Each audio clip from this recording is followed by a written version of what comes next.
de vous accueillir dans notre communauté. N'oubliez pas de vous abonner à notre chaîne pour rester informé de toutes nos dernières actualités, vidéos et mises à jour passionnantes. Nous avons hâte de partager du contenu génial avec vous. Avant tout, abonnez-vous, et dites-nous en commentaire ce que vous aimeriez à la prochaine. L'avenir, le M23 RDF lance un missile solaire sur Goma. Le groupe rebelle M23 en 2024. MONUSCO. Les journaux parus ce mardi 13 février à Kinshasa traitent notamment de la situation sécuritaire préoccupante dans la province du Nord Kivu et les manifestations qu'elle a suscitées ces derniers jours dans la capitale congolaise. L'avenir rapporte en une, alors que les Congolais manifestaient à Kinshasa lundi 12 février 2024 devant l'ambassade de la Pologne pour dénoncer les récents propos du président polonais.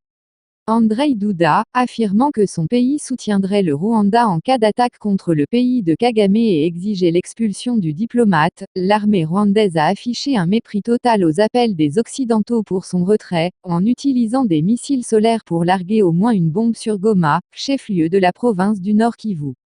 Ce quotidien ajoute qu'un missile solaire présumé des forces de défense rwandaises, RDF, a visé le 6 février dernier, sans l'atteindre, un drone d'observation de l'ONU, selon un document confidentiel de l'ONU consulté par l'AFP. Il aurait été tiré depuis un véhicule blindé dans une zone contrôlée par le M23. Citant l'intelligence française, l'agence France-Presse, AFP, affirme que « les renseignements militaires extérieurs français confirment que le véhicule blindé de type WZ-551, équipé d'un système de missiles solaires, est rwandais » et de préciser que 2 photographies aériennes sont jointes au rapport où l'on peut y voir un véhicule blindé à 6 roues avec, déployé sur son toit, un système de radar et de lance-missiles. Ces photographies ont été prises à environ 70 km au nord de Goma, au nord du territoire de Rutshuru, par le drone qui a été visé par le missile, explique l'avenir.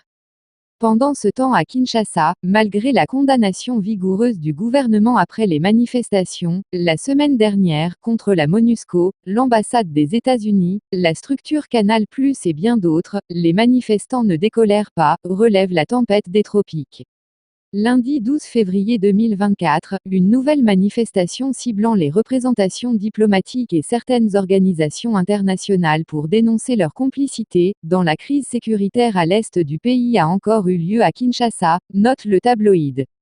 Il explique que les manifestants, composés en majorité des conducteurs de taxi-moto, WIWAS, ont mis le feu à proximité du centre culturel américain.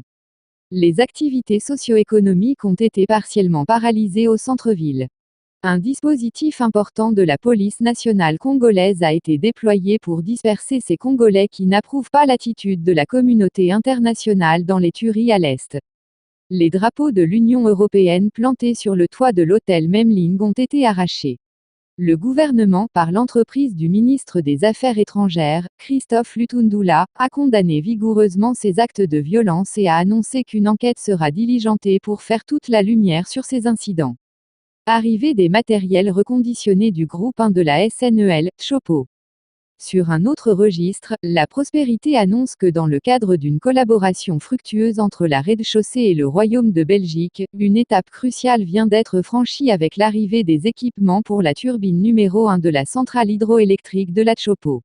Les matériels nécessaires au reconditionnement, transportés par un gros porteur de l'armée belge, ont été réceptionnés à Likasi, marquant ainsi le début d'une nouvelle ère pour la fourniture d'électricité dans la région.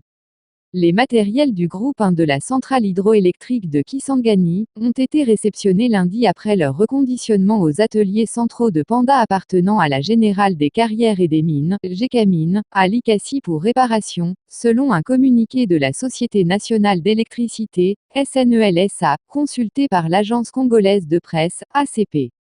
Le document a précisé que le directeur provincial de la SNEL Chopo, Alphonse Kitambala a révélé que ce groupe était envoyé en 2023 aux ateliers centraux de Panda, ACP, pour réparation avant de saluer le travail abattu par cette entreprise. Ce groupe était envoyé en 2023 aux ateliers centraux de Panda, ACP, appartenant à la Générale des Carrières et des Mines, GECAMINE, à Likasi pour réparation afin de permettre la desserte suffisante de l'énergie électrique à nos abonnés, a-t-il déclaré. L'ACP rapporte que la SNELSA mettra les bouchées doubles pour qu'avant la fin de l'année 2024, le groupe 1 rentre au réseau et la centrale hydroélectrique de la Tchopo afin de reprendre sa charge maximale de 19 MW. Par ailleurs, ajoute l'agence de presse, le groupe 3 sera remis en service à la fin du mois de février et apportera 6 MW qui s'ajouteront aux 6 autres du groupe numéro 2 pour atteindre la capacité d'atteindre 12 MW pour réduire le besoin des consommateurs. Bonjour à tous. Nous sommes ravis de vous accueillir dans notre communauté. N'oubliez pas de vous abonner à notre chaîne pour rester informé de toutes nos dernières actualités, vidéos et mises à jour.